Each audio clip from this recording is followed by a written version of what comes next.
माधो के अल्फाज सब ने सुने थे तो रामा कैसे अपने महबूब की बेइज्जती बर्दाश्त करती। फ़ौरन उठकर आई और तीखे लहजे में बोली, पहले तो तू सीख ले किसी के घर कैसे जाया जाता है, फिर दिखाना गैरत। और तू कौन होता है हमारे घर आए से ऐसे बात करने वाला। रामा का पारा हाई होने लगा था। देखो ताया जी, इसे समझाओ, इसको पता ही नहीं है बोलने का, दूसरों के सामने हमारी बेइज्जती किए जा रही है। रामा अपने दिफा में बोलना जानी को अच्छा लगा था। बेटिया तुम उधर जाओ, भगवान दास ने रामा से कहा तो गुस्से से वापस मुड़ गई।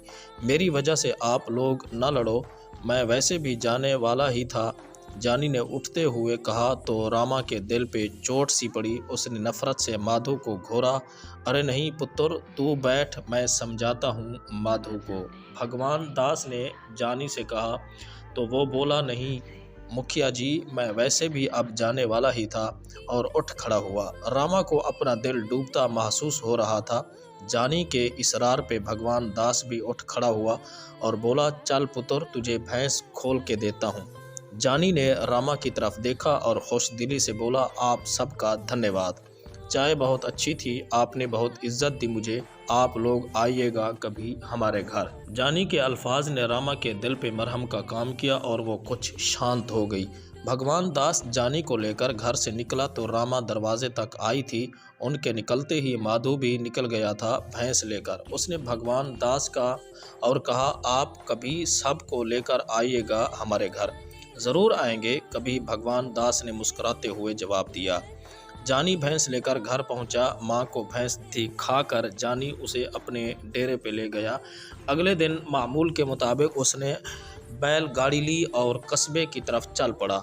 सारा दिन काम के बाद शाम को वापस आ रहा था। जब अंदान गांव के कुएं के करीब पहुंचा तो बिला इरादा रुक गया। शाम का वक्त था, कुएं पे पानी भरने वालों का मेला सा लगा हुआ था। उसने कदम खुद ब खुद कुएं की तरफ उठते चले गए। कुएं पे पहुंचकर उसने अपने पास बर्तन में पानी भरा और पलटने का इरादा कर ही रहा था कि गांव की तरफ से आती पगडंडी पर उसे अख्तर की बहन रजिया आती दिखाई दी। उसके पीछे 2-4 और लड़कियां भी थीं। वो एक दूसरे के पीछे चली आ रही थीं। सबसे आगे रजिया थी। वो जाते जाते रुक गया। उसने सोचा अख्तर को पूछता हूँ। वो जैसे ही करीब आई उसके पीछे से गोया चांद निकल आया। ये वही चांद था जिसे ये भगवान दास के घर में देख चुका था। उसे खुशगवार सी हैरत हुई। रजिया ने भी जानी को देख लिया और उसकी तरफ चली आई। उसके साथ रामा भी थी। दूसरी लड़कियां कुएं पे चली गईं। रजिया ने आते ही जानी को सलाम किया। जानी ने उसके सर पे शफकत से हाथ रखा और पूछा, रजिया बहन कैसी हो। ऐन उसी वक्त रामा ने भी थोड़ा झिझकते दोनों हाथ जोड़कर उसे प्रणाम किया। जानी ने उससे भी इसका और उसके माता पिता का पूछा। रामा का बस नहीं चल रहा था, वरना वो खुशी से नाचना शुरू कर देती। रजिया बहन अख्तर से कहना, कल सुबह मुझे यहीं कुएं पे मिले, उसे काम पे लेके जाना है साथ।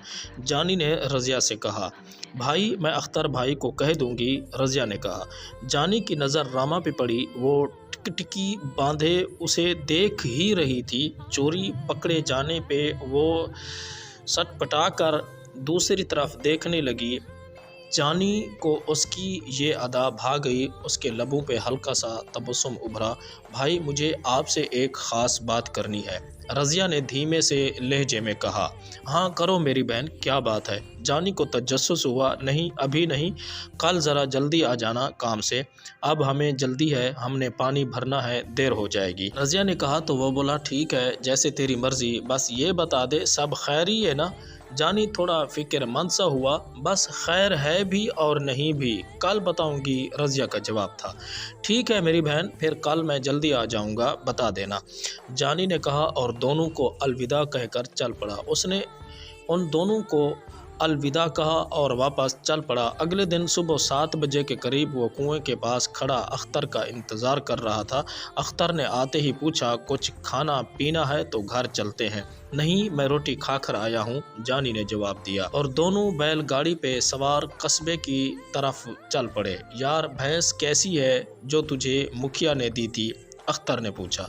भैंस बहुत अच्छी दी मुखिया ने यार, जानी का जवाब था। दूध भी देती है, پر یار ایک بات تو بتا، جانی نے اختر کی طرف دیکھتے ہوئے کہا۔ یہ مکھیا کی بڑی بیٹی راما کیسی لڑکی ہے؟ میرا مطلب ہے گاؤں والوں کے ساتھ اس کا رویہ کیسا ہے؟ یار وہ تو بہت بھلی مانس لڑکی ہے، سب کا خیال رکھنے والی، مگر تو کیوں اس کا پوچھ رہا ہے؟ کوئی چکر ہے کیا؟ اختر نے ایک آنکھ دبا کر اسے چھیڑا۔ ارے نہیں یار، وہ کل میں اس کے گھر گیا تو بہت خوش ہوئی تھی وہ مجھے دیکھ کر، اور مادھو سے اس نے ذرا اکھڑ سے لہجے میں بات کی تھی، مجھے لگا شاید بہت غصے والی ہے۔ جانی اختر سے کوئی بات چھپاتا نہیں تھا، مگر اسے ابھی یہ بتانا نہیں چاہتا تھا کہ راما اس کو بھا گئی ہے۔ جب تک اسے یہ یقین نہ ہو جاتا کہ راما واقعی اس کے لیے اپنے دل میں کوئی جذبات رکھتی ہے یا محض وہ مادھو کی ہار پہ خوش تھی، یعنی جانی کو جب تک یقین نہ ہو جاتا کہ آگ دونوں طرف ہے، برابر لگی ہوئی ہے، وہ کسی سے کچھ بھی نہیں کہنا چاہتا تھا۔ ہو سکتا ہے تمہاری طرف سے نہ صحیح، راما کی طرف سے کوئی چکر ہو، اختر نے پہلے والے انداز میں کہا، اور دونوں ہنس دیے۔ پتہ نہیں یار، کیا پتہ ایسا ہی ہو۔ جانی یقین و بے یقینی کی سی کیفیت سے بولا۔ تجھے پتہ ہے، اختر نے جانی سے کہا، وہ سالہ مادھو بہت بڑا حرامی ہے، بہت عرصے سے وہ راما کے پیچھے کتے کی طرح پھر رہا ہے، مگر راما اسے گھاس نہیں ڈالتی، وہ تو اس سے نفرت کرتی ہے، اس کے کرتوتوں کی وجہ سے۔ سالہ ساری رات شراب میں غرق رہتا ہے، اور 3 اس کے دوست ہیں، وہ بھی اسی کی طرح حرامی۔